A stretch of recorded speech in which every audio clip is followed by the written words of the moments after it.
Hi, this is lecture 2 on the effects of World War I on the Middle East. First off, before the World War, the Middle East was ruled by the Ottoman Turks. The Ottoman Empire had the Caliphate, which is an Islamic concept for the chief secular government responsible for caring for and expanding the faith in Islam. So, the Ottoman Empire used to rule everything from Morocco to Egypt and North Africa, and it also ruled Europe all the way to Vienna. But now, for the last 100 years or so, the Ottoman Empire had been the sick man of Europe. It had been reduced in Europe to a little area around Istanbul and the areas that we would now call Turkey, Kurdistan, Iraq, Syria, Lebanon, Israel, Jordan, and parts of Egypt and parts of Saudi Arabia. The Ottoman Empire was weak, but it was desired as an ally because of this newly valuable resource called oil, useful in industry, Navy warships. The best warships use oil. And the British had been trying to influence the Ottoman Empire, and so with varying degrees of success for at least the past 50 to 100 years. But in 1911, 1912, as a result of their defeat in the Balkan Wars, there was a change of government in Turkey that reduced the Sultan's power and increased the power of a group of military officers called the Young Turks, particularly a guy named Enver Pasha. These Young Turks ruled in the Sultan's name, but they had an interest in nationalism and in expanding the power of Turkey and in reviving Turkey, making Turkey great again. And they looked to Germany as the possible way of reducing the moribund Sultanate and reducing British interests. Okay. The Germans had invested heavily in Turkey with a Berlin to Baghdad railway, which involved a lot of Reichsmarks and a lot of personal contacts. Before the war broke out, the Young Turks government wanted to have what every powerful government in the world had at that time, a dreadnought battleship, and they contracted with the British to build one. But when the war broke out, the British made a decision. Their edge over the Germans in terms of dreadnoughts and battlecruisers was slim.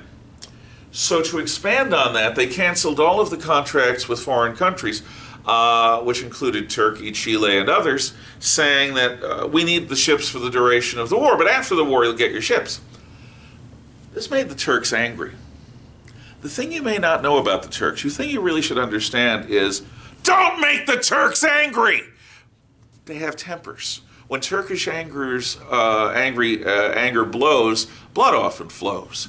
So this is a problem for the British. Meanwhile, there's a German battlecruiser in the Mediterranean called the Goeben. Modern battlecruiser, and it ends up slipping away from the Austrian harbor of Pola just before the war, and it gives the Franco-British fleet the slip.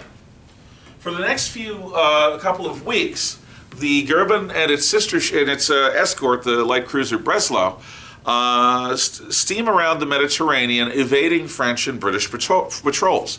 Most people think they're trying to go home to Germany, but there's no way they can make it through the Strait of Gibraltar. So,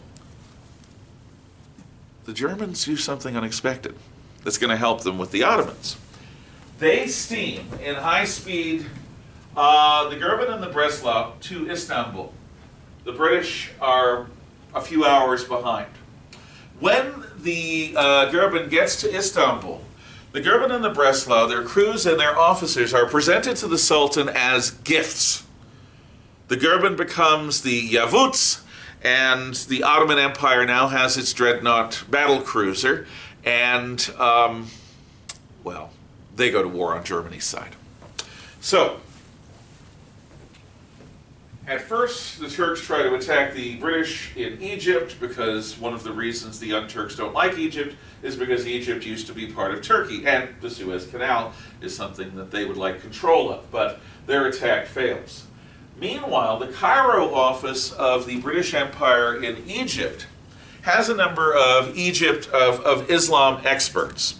There's also a group of experts in India, but the British government lets Cairo lead because Cairo is more ambitious and aggressive. And the idea of the Cairo branch is to convince the Hashemites, which are an Arab royal family that has the blood of the Prophet in their veins, to rise up against Turkey and claim the caliphate as descendants of the Prophet, and Britain will help them, and it'll be a war between the Arabs and the Turks, with the British on the side of the Arabs.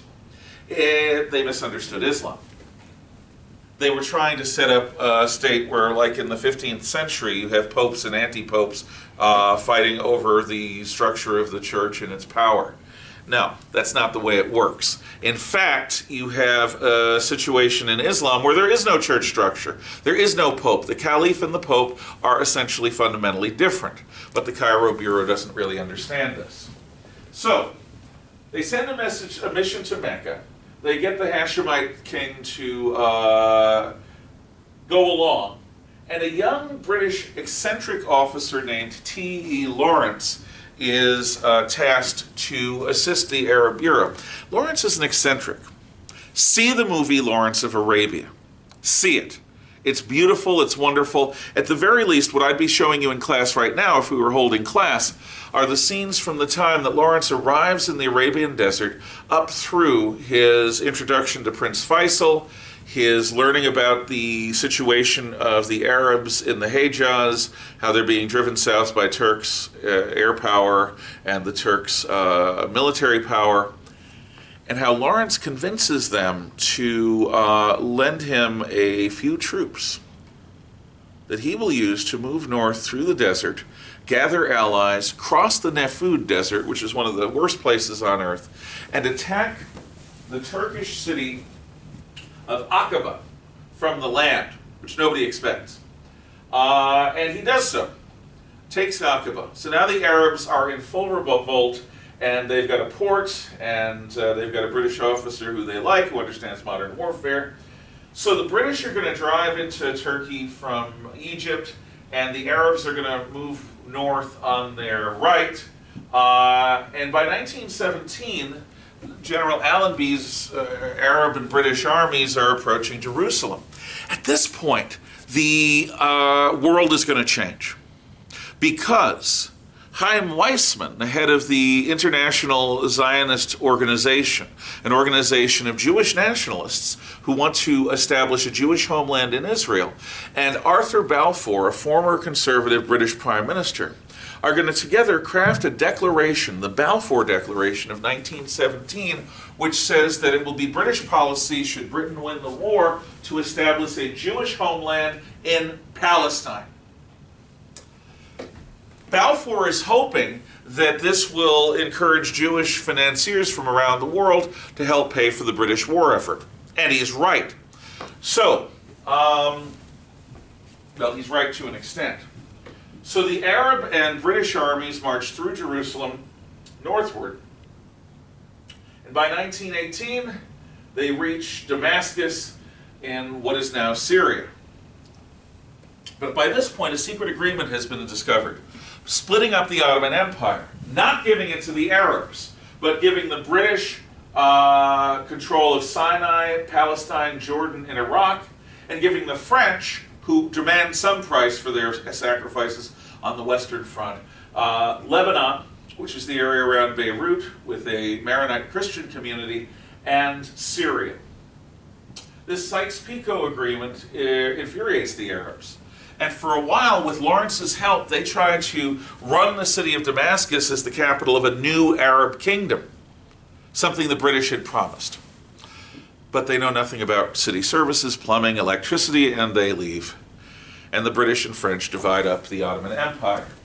And a Jewish homeland is going to be established in Palestine. This modern Middle East is going to change the world. adding on to that, the Turks are no longer going to be victims, because in 1922, a new group of Turkish army officers led by Mustafa Kemal is going to rise up, and Mustafa Kemal, who is known to history as Ataturk, is going to establish a new Turkish nation. Ataturk is unique in human history. He took an Islamic society out of the Middle Ages and modernized it. From the 1920s up through the election of the current president Erdogan in Turkey in the early 2000s, Turkey was a modern society, Islamic and secular and modern. Erdogan has changed all of that. So, for want of a battlecruiser, the entire modern Middle East, with all of its global problems and its effects on the international oil markets and international politics, was born. Next time, Africa.